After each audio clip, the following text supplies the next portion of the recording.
আসসালামু আলাইকুম। আমরা অনেকেই A12 সিরিজের লাইট সেকশনে কাজ করতে পারি না। অনেক ফোন আমরা রিটার্ন করে দেই। এটা সহজ সমাধান।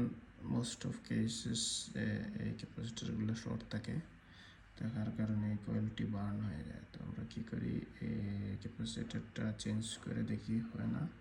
এই কয়েলটা অনেক সময় চেক করি না, এগুলো উঠে চেক করতে হয়।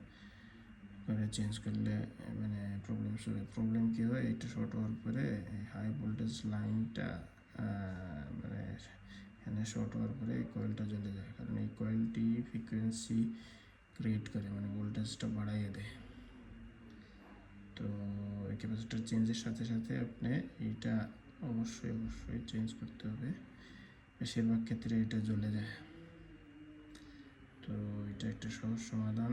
তারপরে আপনারা যখনই চেঞ্জ করবেন সেম মানের কয়েল এবং ক্যাপাসিটার লাগাতে হবে। এটা যদি মান ভিন্ন হয়, ব্রাইটনেসের প্রবলেম হতে পারে, ব্রাইটনেস কম বেশি হতে পারে।